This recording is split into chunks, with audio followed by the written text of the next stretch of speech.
नमस्कार, आप देख रहे हैं धन दौलत और मैं हूं विवेक लॉ। शेयर बाजार ने पिछले कई हफ्तों से निवेशकों की नींद उड़ा रखी है। शेयर बाजार में सीधे या फिर म्यूचुअल फंड्स या यूलिप के जरिए निवेश करने वालों को अपने निवेश पर संकट के बादल मंडराते दिखाई दे रहे हैं। लेकिन यह डर बेवजह ही निवेशकों को परेशान कर रहा है, क्योंकि इस तरह के दौर तो शेयर बाजार में अक्सर आते जाते रहते हैं और लॉन्ग टर्म निवेशकों की पूंजी पर इससे कोई खास फर्क नहीं पड़ता। शेयर बाजार में निवेश के लिए म्यूचुअल फंड्स को हमेशा ही आसान रास्ता बताया जाता है। तमाम जानकार यही कहते हैं कि अगर आपके पास समय नहीं है और शेयर बाजार की पूरी समझ नहीं है तो आपको म्यूचुअल फंड्स के जरिए ही शेयर बाजार में पैसा लगाना चाहिए। लेकिन म्यूचुअल फंड्स भी कई तरह के होते हैं और कैसे आप चुन सकते हैं अपने लिए एक बेहतरीन म्यूचुअल फंड स्कीम, देखते हैं यह खास रिपोर्ट।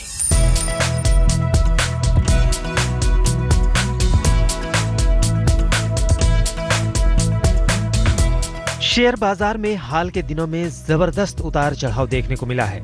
गिरावट के कई दौर आए और निवेशकों को खासा नुकसान भी उठाना पड़ा। ऐसे में शेयर बाजार को ना समझने वाले और उस पर समय ना खर्च करने वाले छोटे निवेशकों में बड़ी दुविधा है। वो समझ नहीं पा रहे कि बाजार से बाहर निकलें या इसमें बने रहें। जानकारों की सलाह के मुताबिक तो म्यूचुअल फंड्स में निवेश करना रिटेल इन्वेस्टर्स के लिए सबसे सुरक्षित सौदा है। यहाँ पर सवाल खड़ा होता है कि आखिर म्यूचुअल फंड्स में निवेश करने से पहले क्या ध्यान रखें और कैसे हम चुन सकते हैं एक बेहतरीन स्कीम जो हमारे सपनों को पूरा कर सके, जिसके सहारे हम अपना भविष्य संवार सकें। किसी भी एनएफओ यानी न्यू फंड ऑफर में जाने से पहले आपको स्कीम की तमाम शर्तों को समझना होगा। इसके बाद आप मौजूदा या किसी नए फंड में निवेश के लिए चुनिंदा बातों को ध्यान में रखकर फैसला कर सकते हैं। कैसे समझें एनएवी का मतलब? सबसे पहली कड़ी आती है एनएवी यानी नेट एसेट वैल्यू, जिसका मतलब है कि आपने जिस स्कीम में निवेश का इरादा बनाया है उसमें एक यूनिट की कीमत क्या है, ठीक वैसे ही जैसे एक शेयर की कीमत क्या है। म्यूचुअल फंड्स में सुनी सुनाई बातों, विज्ञापनों या किसी तरह की सलाह से निवेश ना करें। केवल एक्सपर्ट्स की राय के मुताबिक ही निवेश करें। महज एनएवी की कीमत देखकर निवेश का फैसला ना करें। कम कीमत की एनएवी से केवल ज्यादा यूनिट्स ही खाते में आएंगी। भुनाने पर रकम आपकी निवेश की गई पूंजी के मुताबिक ही मिलेगी। म्यूचुअल फंड्स में निवेश से पहले अलग अलग स्कीम्स की तुलना पोर्टफोलियो, रिटर्न, सर्विस और मैनेजमेंट के आधार पर करें, लेकिन एनएवी की तुलना करने की जरूरत नहीं है। यानी एनएवी की चाहे जो कीमत हो, आपको फायदा आपके निवेश की रकम के मुताबिक मिलेगा। निवेश के मुताबिक चयन करें। स्कीम का चुनाव करने से पहले यह जरूर देख लें कि आपके निवेश लक्ष्य को पूरा करने का काम म्यूचुअल फंड की निवेश रणनीति कर पाएगी या नहीं। म्यूचुअल फंड्स में कई तरह की स्कीम्स होती हैं। अगर आपको लॉन्ग टर्म यानी रिटायरमेंट के लिए निवेश करना है तो फिर इक्विटी डाइवर्सिफाइड म्यूचुअल फंड्स सबसे बेहतर है। अगर आपको शॉर्ट टर्म जैसे कार खरीदने के लिए पैसा जोड़ना है तो हो सकता है कि डेट म्यूचुअल फंड आपके लिए सही विकल्प साबित हो। साथ ही म्यूचुअल फंड्स में निवेश से पहले उससे जुड़े जोखिम को समझने के साथ ही स्कीम के पोर्टफोलियो की भी गहराई से पड़ताल करें। ट्रैक रिकॉर्ड पर सीमित भरोसा करें। निवेश के किसी भी विकल्प में पैसा लगाने से पहले अक्सर आप देखते हैं कि पिछले कुछ समय में वहां से कैसा रिटर्न मिला है। ये देखना सही है, लेकिन निवेश करने से पहले ये याद रखना भी जरूरी है कि पिछला प्रदर्शन आगे भी बरकरार रहेगा, इसकी भी कोई गारंटी नहीं है। हमेशा म्यूचुअल फंड के पोर्टफोलियो को देखकर निवेश करें। अर्थव्यवस्था के पैमाने, विकास दर की चाल को देखकर समझें कि आखिर इस स्कीम का पोर्टफोलियो आने वाले वक्त में कैसा प्रदर्शन कर सकता है। इन चंद बातों का ख्याल रखकर आप एक बेहतरीन स्कीम का चुनाव कर सकते हैं और एक बार पैसा डाल देने के बाद आपकी रकम को बढ़ाने का काम म्यूचुअल फंड के मैनेजमेंट के जिम्मे आ जाएगा। आदित्य किराना, दिल्ली, आज तक। इस रिपोर्ट को देखकर हमने म्यूचुअल फंड में निवेश के फॉर्मूले को समझा। म्यूचुअल फंड्स महज शेयर बाजार में निवेश का सुरक्षित तरीका नहीं है। इनके जरिए आप टैक्स भी बचा सकते हैं। आखिर कैसे म्यूचुअल फंड्स बन सकते हैं आपके निवेश का सबसे ताकतवर हथियार? इस पर चर्चा के लिए हमारे साथ अब जुड़ चुके हैं म्यूचुअल फंड के जाने माने एक्सपर्ट और वैल्यू रिसर्च ऑनलाइन के सीईओ धीरेन्द्र कुमार। बहुत बहुत धन्यवाद धीरेन्द्र आने के लिए और हमारे सवालों का जवाब लेने के लिए। सबसे पहले तो आपसे ये जानना चाहूंगा कि अभी हाल के हफ्तों में हमने काफ़ी भारी गिरावट देखी है बाजार में। पिछले 1.5 साल में काफ़ी पहले बाजार चढ़ा ऊपर और अब थोड़ा मंदी का एक दौर चल रहा है। इसमें काफ़ी घबराहट हुई है लोगों को और ख़ासकर पिछले 1-1.5 साल में हमने देखा है कि काफ़ी भारी संख्या में लोग आना शुरू हुए थे फिर से म्यूचुअल फंड में एसआईपी के जरिए। तो इनको आप क्या कहना चाहेंगे कि ऐसे माहौल में जहां तक म्यूचुअल फंड में आपका जो निवेश है उसको किस तरह से समझा जाए, क्या किया जाए? वैसे सारे निवेशक जो पिछले 1-1.5 साल में जिन्होंने अपना निवेश शुरू किया है एसआईपी के ज़रिए आ रहे थे, मुझे लगता है ऐसे निवेशकों को खुश होना चाहिए और यही तरीका है अपने आप को समझाने का। क्योंकि अगर आप म्यूचुअल फंड में जब भी आप इक्विटी फंड में निवेश करते हैं और एसआईपी के ज़रिए जब आप निवेश करते हैं तो आमतौर पे आप इक्विटी फंड या किसी बैलेंस फंड या किसी टैक्स सेविंग फंड में आप निवेश कर रहे होते हैं। तो आपके लिए उत्सुक होना, ये चिंता करना कि और या चिंतित होना कि आपका 1-1.5 साल में लगाया हुआ पैसा अचानक 10% घट गया है। लेकिन आपको खुश इसलिए होना चाहिए क्योंकि अभी से लगाने वाला पैसा आपका कम दाम पे लगेगा। आपका लगाया हुआ पैसा आपको इस तरह के फंड में पैसा तभी लगाना चाहिए एसआईपी के ज़रिए जब आप कई सालों के लिए आप इस पैसे को लगा रहे हैं। अगर आप 1 साल 1.5 साल के लिए पैसा लगा रहे हैं तो आपको इस तरह के फंड में पैसा नहीं लगाना चाहिए।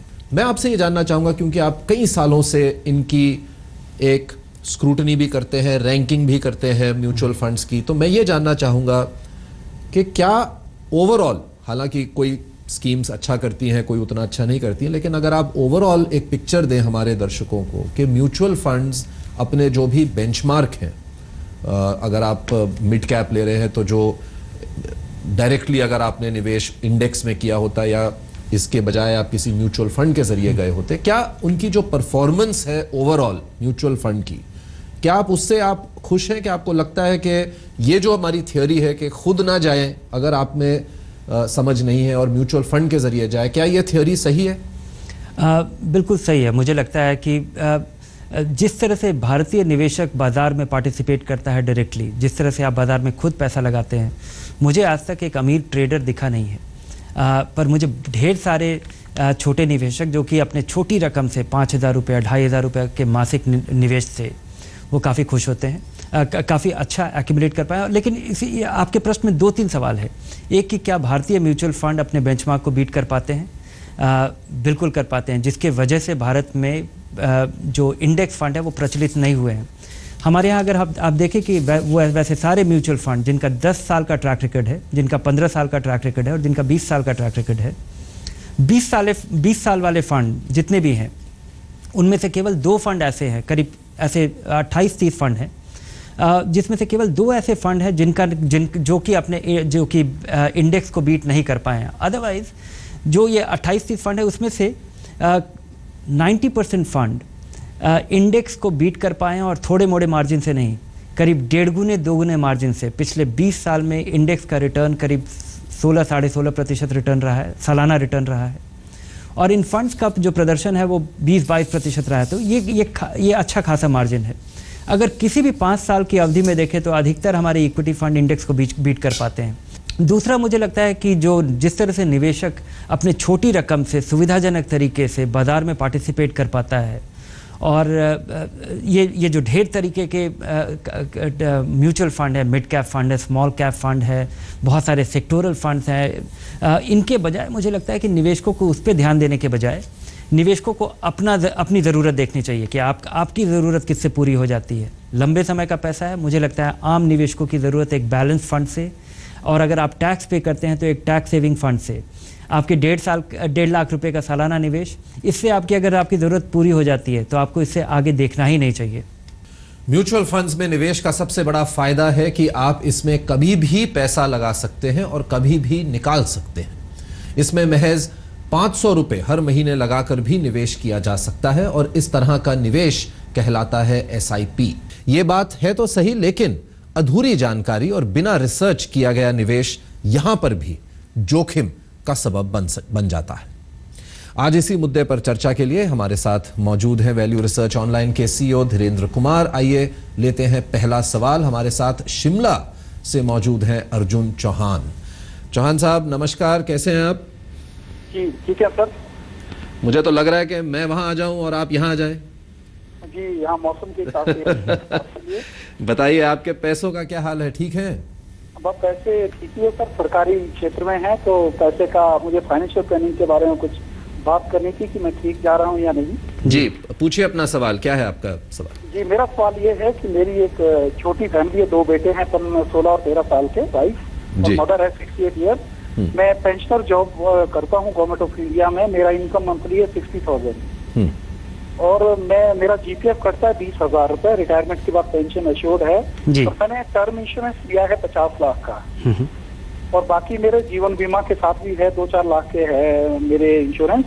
और इसके अलावा मेरा कोई इन्वेस्टमेंट नहीं है। तो मैं एक्सपर्ट से जानना चाहूंगा कि मेरा फाइनेंशियल प्लानिंग ठीक है या इसके अलावा कुछ मुझे और करना चाहिए। इसके अलावा आप हर महीने कुछ बचा पाते हैं चौहान साहब? ऐसा इतना तो नहीं, 20,000 जीपीएफ कटवा रहा हूँ, वही बहुत है जी। आपने काफ़ी मेथोडिकली सब चीज़ को प्लान किया है और ये जो आपका जीपीएफ का कंट्रीब्यूशन है ये काफ़ी सब्सटैंशियल है। अगर इसको थोड़ा कम करके अगर केवल आप चूँकि आपने टर्म प्लान लिया हुआ है, पेंशन की आप चूँकि आप सरकारी नौकरी में है, सेंट्रल गवर्नमेंट की नौकरी में है, तो पेंशन आपका जो रिटायरमेंट प्लानिंग है या जो एसेंशियल इनकम की ज़रूरत होगी आपको, आप काफ़ी लकी हैं। आप 2004 के पहले के भारत सरकार के कर्मचारी नियुक्त हुए हैं, इस वजह से आपकी स्थिति काफ़ी बेहतर है। आपको रिटायरमेंट एसेंशियल पेंशन के प्लान करने की ज़रूरत नहीं है। लेकिन इसके बावजूद मुझे लगता है कि अभी चूँकि आपके पास 18 साल अभी है और जब आप इस नौकरी में होंगे तो अगर एक तो ये आपका जो लाइफ इंश्योरेंस कॉरपोरेशन के जो प्लान्स हैं उसकी ज़रूरत नहीं है। एक तो आपके एम्प्लॉयर का प्रोवाइडेड इंश्योरेंस होगा, उसके अलावा जो आपका 50 लाख रुपए का टर्म प्लान है ये सफिशिएंट है आपकी ज़रूरतों को पूरा करने के लिए। अगर तो इस पैसे को रोक करके आप बाजार से जुड़े हुए कंजर्वेटिव तरीके से आप पैसा लगा सकते हैं। दूसरा जो पे कमीशन रिवाइज होगा और अगर भविष्य में अगर बचत की संभावना बनती है या आपके जीपीएफ कंट्रीब्यूशन में से, क्योंकि जीपीएफ का एक खासा फ़ायदा है कि ये सेफ़ है, लेकिन जीपीएफ का एक नुकसान है कि ये एक फिक्स्ड इनकम स्कीम है। ये आपका ही पैसा है जिसमें आपको एटीसी के तहत छूट मिलती है और इससे मिलने वाला जो ब्याज है वो फिक्स्ड इनकम है, वो एक निश्चित आमदनी है। तो यहाँ ये उस रफ्तार से नहीं बढ़ेगा और चूंकि अभी भी आपके पास 18 साल है तो मुझे लगता है कि एक छोटा भाग आपके निवेश का या आपके बचत का वो बाजार से जुड़ा होना चाहिए। एक अच्छा बैलेंस फंड, एक ही बैलेंस फंड जिसमें इंश्योरेंस डिसकंटिन्यू करने के बाद जो आपका पैसा बचे, भविष्य में जो आप ज़्यादा बचा पाएँ और अपने जीपीएफ से अगर थोड़ी रकम, अगर 2,500 कम करके भी अगर इसमें आप निवेश करते हैं तो और 2-3 साल करने के बाद आपको इसका फ़ायदा आप अप्रिशिएट कर पाएंगे और एक्सपीरियंस कर पाएंगे। म्यूचुअल फंड्स के लिए कहा जाता है कि इनके जरिए केवल घरेलू शेयर बाजारों में ही निवेश किया जा सकता है, लेकिन ये पूरा सच नहीं है। और अब सवाल जवाब के सिलसिले को आगे बढ़ाते हैं। वैल्यू रिसर्च ऑनलाइन के सीईओ धीरेन्द्र कुमार हमारे साथ लगातार बने हुए हैं। अगला सवाल मुंबई से सुजीत सिंह का है। ये 31 साल के हैं। सुजीत, क्या जानना चाहेंगे आज आप अपने पैसों के बारे में? सर मैं ये जानना चाहूंगा कि I am working in multinational company जी and my monthly salary is around more than 50,000 and but as of now मैंने अभी तक कोई पैसा म्यूचुअल फंड में इन्वेस्ट नहीं किया है। तो मेरे लिए कौन सा म्यूचुअल फंड अच्छा रहेगा, क्योंकि मुझे म्यूचुअल फंड के बारे में कुछ भी जानकारी नहीं है। तो अभी तक आप कहाँ इन्वेस्ट करते आए हैं? सर मैंने अभी तक खाली LIC में इन्वेस्ट किया है जो कि साल का मैं 36,000 भरता हूँ और इसके अलावा मैंने थोड़ा PPF में भरा है 50,000 और इसके अलावा कुछ FDs किए हैं, क्योंकि मुझे घर से बोला गया है कि आप म्यूचुअल फंड में मत डालिए क्योंकि वहाँ पे पैसा बहुत रिस्क में रहता है। अच्छा, चलिए सुजीत, बहुत बहुत खुशी हुई आपसे बात करके, क्योंकि आपने एक ऐसा सवाल उठाया है जो काफी लोगों के मन में और उनके जहन में रहता है। ये सवाल धीरेन्द्र बताइए। मुझे लगता है कि आपका लगाया हुआ जो पैसा LIC में है उसको भी आपको दोबारा रिविजिट करना चाहिए। PPF एक long term fixed income savings Avenue है। यहाँ पे आपको आज आप करीब 8.5% मिलता है और ये अच्छा खासा रिटर्न नहीं है। आपको जो PPF में मिलने वाला रिटर्न है और भविष्य में अगर महंगाई कम होती है तो PPF पे मिलने वाला रिटर्न भी कम होगा। तो फिक्स्ड इनकम में लगाया हुआ पैसा महंगाई से नहीं जूझ सकता है। महंगाई से जूझने के लिए ज़रूरी है कि आप इक्विटी में लगाएं। बहुत बहुत धन्यवाद धीरेन आने के लिए और हमारे दर्शकों के सवालों के जवाब लेने के लिए। धन दौलत में आज के लिए बस इतना ही। अगर आपके पास भी शेयर बाजार, mutual funds, real estate, insurance या फिर निवेश के किसी दूसरे विकल्प से जुड़ा कोई भी सवाल हो तो आप हमें dhandaulat@aajtak.com पर मेल कर सकते हैं।